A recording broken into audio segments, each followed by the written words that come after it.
Hi everyone. So thank you very much for having me today. I don't have slides. Yeah, this is the only slide that I have. And I kind of only wrote I don't have, yeah, so I kind of only wrote short notes because I thought 10 minutes is not a lot of time. And then I sat through this morning session with growing panic that obviously I have been way more unserious than everybody else. And so as I was thinking, I was like, okay, I need to make my approach seem like a deliberate intellectual choice and not just that the longer I do this work, the more feral I have become. And so this was in the form for speakers, they said to contribute a quote, right? And I couldn't think of anything that was more fitting in the relation of my work to civil society and journalism than this meme, which is really very much the vibe of working as a journalist and as an activist in Singapore, right? You get so frustrated, but then you keep coming back. And so I think what I wanted to talk about, I also titled my presentation, My Grandfather's Data. So if you've enjoyed Grandma's banana cake outside during the tea break, you can now think about Granddad's data, because I want to talk about who owns data and who owns access to information, particularly with regard to public sector, right, and public government agencies. So many years ago, I was at this conference where I was put in the same group with a bunch of civil servants, and this was before conference organizers realized that that shouldn't be done. And I was trying to make a pitch to these civil servants who worked in, I can't remember which ministry, but they worked in comms. And I was trying to make the pitch that as government comms, you are not like corporate comms. So when journalists ask you for information, you have an obligation to give, because the information that you have is not private corporate IP, right? It's public data, and it belongs to the people, and journalism is a conduit by which the government is accountable to the people. And so you shouldn't ignore media requests. And then all the civil servants did the very you are so interesting. And then it never went anywhere, right? So, but really that's kind of what I want to talk about, right? That the government has so much data, and they only release it as and when it suits them to, right? And they release it with great fanfare. They say this is open government. We have data.gov.sg, which also makes us very future ready and smart nation and everything. But the information that you find on data.gov.sg is what they choose to release and how they choose to release it, right? And academics have pointed out, and researchers have pointed out lots of problems, like, 1 year to the next, the Y and X axis can change. They can put up data, take it down, revise it, put it up again. And that has a lot of effect on how we think about and understand Singapore today. And I think just one example that I wanted to give that's very relevant to the work that I do with the Transformative Justice Collective and on the death penalty and criminal punishment is there was a question not that long ago, I think last year in Parliament, where the government was asked for the breakdown of the penal population by race, right? They wanted to know, what percentage of prisoners are of particular racial groups. And the reply was that the government will not produce this data because it will reinforce racial stereotypes. They went into this big thing of there are a lot of minorities in prison, and then it will reinforce racial stereotypes if we give you the data. So we talked to a lot of community leaders, and they also agreed that you shouldn't release the data. So we only talk about this data in closed door settings with community leaders so that they can address these issues as a community. Which is honestly a very racist way of seeing it, right? Because if you only release racial data to communities and expect them to address it as a community, you're essentially racializing this, right? Like the fact that there are a lot of people in your racial group in prison means that your race has to sort something out. But there are so many different frames and interpretations of this information, so as TJC, our interest is in the sort of intersectionality between class and race and how different demographics are policed and surveilled, and who ends up on death row, who ends up in prison. Why is there such a stark disproportionate representation of minorities in prison and on death row? And we don't have access to this information to talk about it. And in this way, the way that they gatekeep this information and craft the frame around which you can talk about and understand this information is also highly politicized, right? Because if the penal population and the disproportionate representation of minorities is a community-based issue for the community to address, then that absolves the government of responsibility to address inequalities across different class and different racial groups. It also, absolves the government of responsibility to combat racist stereotypes if they do come out of the releasing of this data, right? If you release the data and people get racist, then it's your job as the government to come up with ways to address that, right? And not just say, oh, because some people might be racist, then let's just never tell anybody this data. And so in that way, the government also then uses a public good, and it's something that we own as the public, to kind of bolster its own political position and to bolster its own political narratives, right? So they're kind of using our property to frame their political messaging to their political benefit.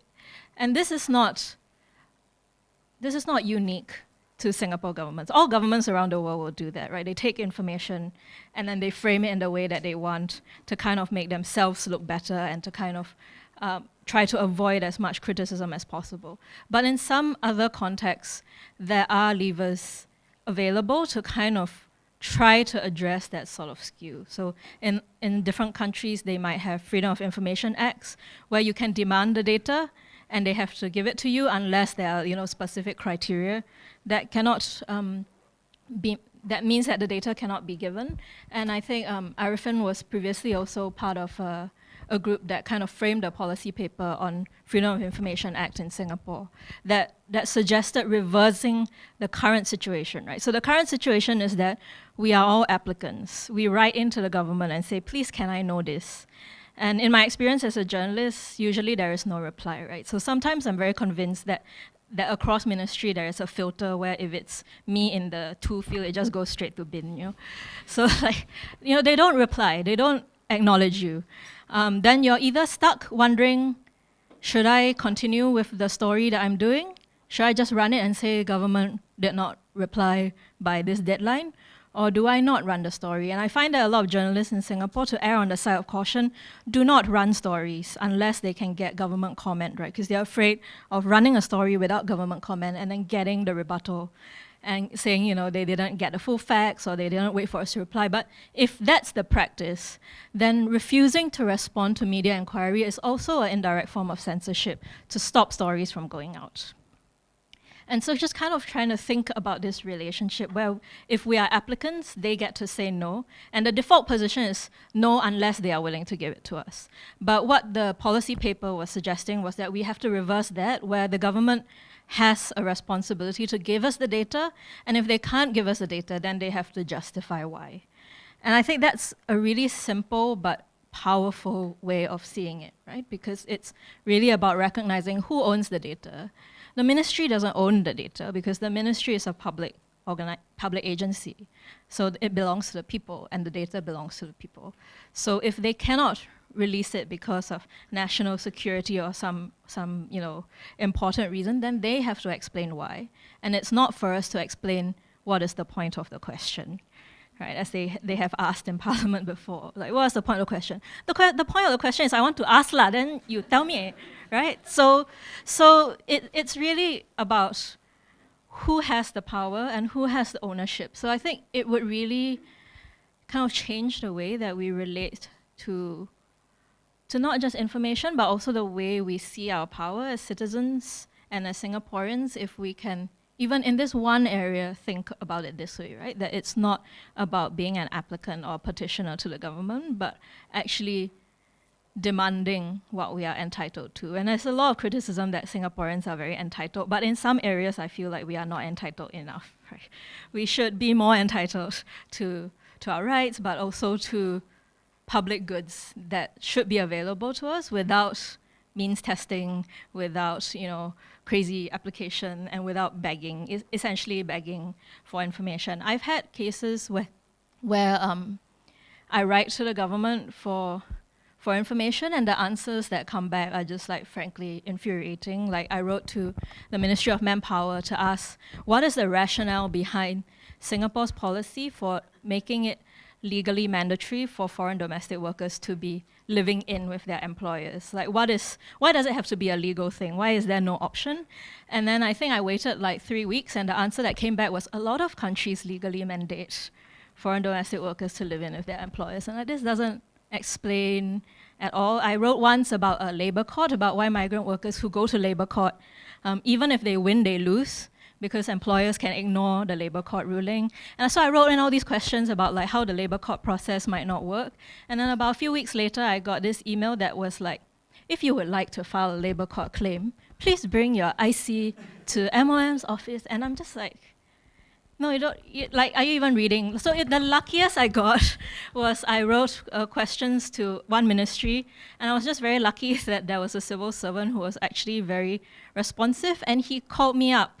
He got my email, and he called me, and he just said, to be honest, the questions you ask, I cannot get clearance to give answer.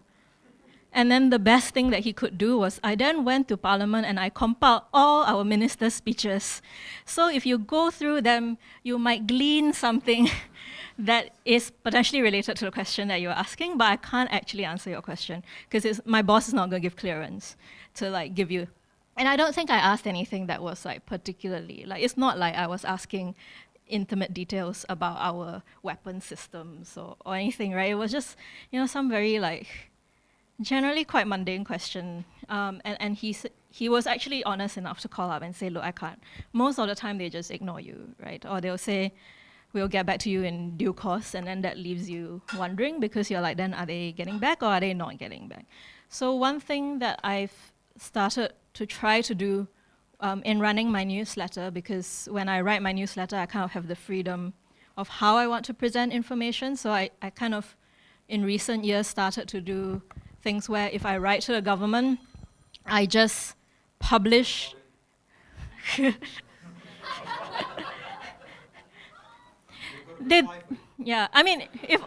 only, right? Like, if only. Yeah, so I now do this thing in the newsletter where if I wrote into the government, I actually copy-paste the questions that I asked into the actual story so that you can see exactly what I asked and exactly what response I got, which is usually no response, right? So I'll paste the questions and then I'll say I wrote in on this day and at the time of writing, I have not heard anything back. But if I hear back, then I'll let you know. And usually you don't hear back, right? So I think that's also part of the thing, to make it transparent to Singaporeans what efforts are undertaken as media to draw blood from the stone and how the stone reacts. Because sometimes people read stories and they're like, oh, why the journalists do this and do that? And as a journalist, I read the story and I say, I can tell you why they did this or did that. It's because they wrote to the ministry and the ministry ignored them.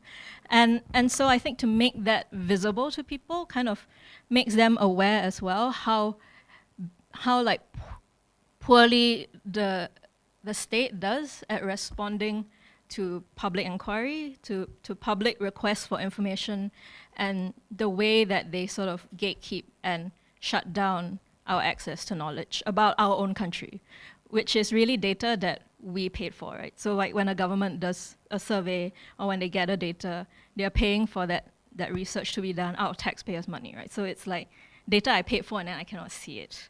And so like I try to make that as obvious as possible. So hopefully that builds the media literacy of understanding attempts to get information that don't succeed.